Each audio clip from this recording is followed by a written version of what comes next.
Месечната посета што председателот Тито ја направи на земите од Азија и Африка и на Грција, следена со постојанен интерес од народите на Југославија, заврши на 6 март оваа година. На првата железничка станица, Гевгелија, при враќањето во татковината, председателот Тито го пречека и поздравија Александар Ранковиќ, Јован Веселинов, Лазар Колишевски, Иван Гошњак, Коча Поповиќ, Велјко Зековиќ и други наши високи политички функционери.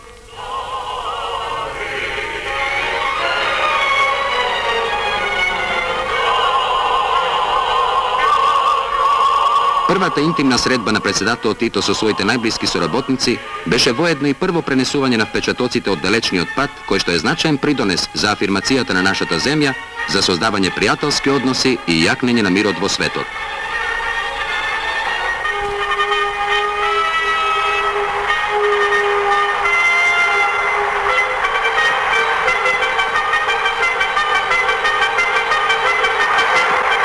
По краткиот говор на Гевгелиската железничка станица, срдечно испратен, синиот воз со председателот Тито тргна по долината на Вардар кон Неготино, Титов Велес и Скопје.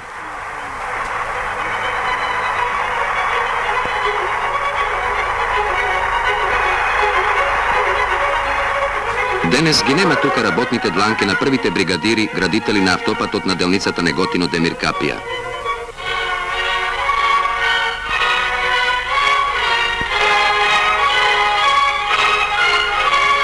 Заедно со народот од овој крај, и тие воодушевено го пречекаа председателот Тито.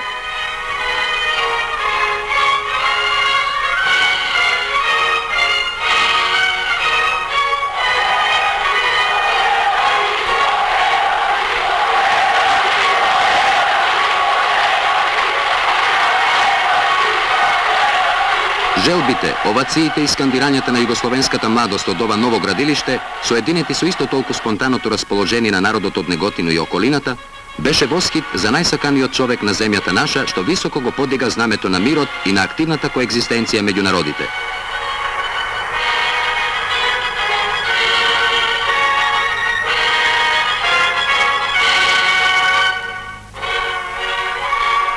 Градителите од ова подрачје на доброволниот младински труд добија ветување.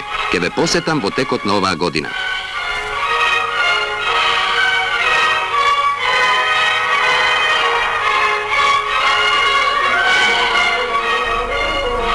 Од овде до целиот пат до Скопје, жителите од Титов Велес и другите населби беа во знак на срдечно добре дојде.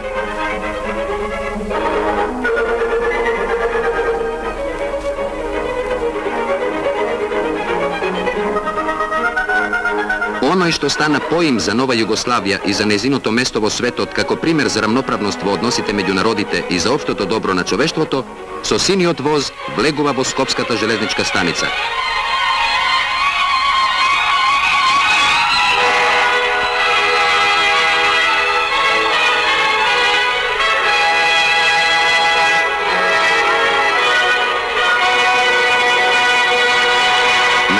Председателот Тито го поздравија државните и партиските раководители на Народна република Македонија, изразувајќи му добре дојде во главниот град на нашата република.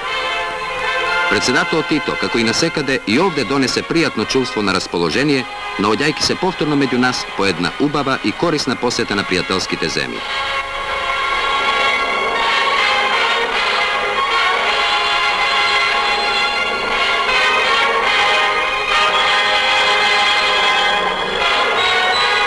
По воените почести, председателот Тито тргна кон средбата со скопските граѓани.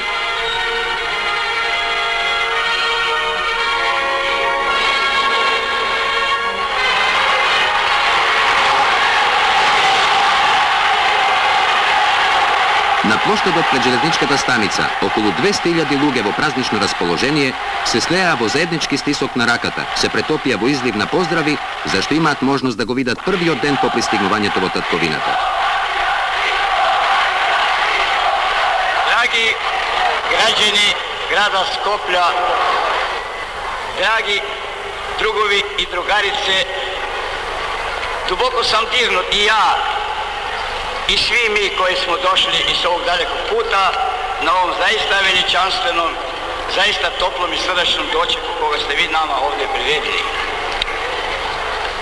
Dozvolite mi da i ja ovdje, iako ću teško naći reći da isporučim one pozdrave i simpatije koji su nama predani da vama Od kako gi prenese pozdravite, zboru vajki za najnovite napadi i kleveti protiv našata zemlja, to i reče. Zar smo mi zaslužili to da se danas sa toliko strana podmeće sve moguće insinuacije, klevete protiv i rukovodstva i protiv našeg naroda. Mi smo uvijek željeli mir. Mi smo uvijek željeli i vjerovali smo da se u ovom dijelu Balkana stvorila čvrsta osnova budućega mira. A evo,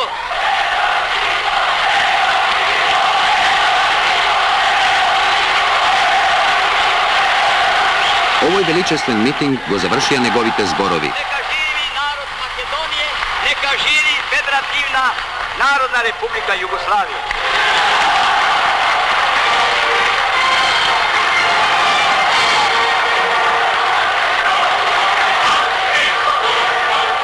Srdečno ispraten, predsedato Tito istata večer go prodolži patot za Belgrad.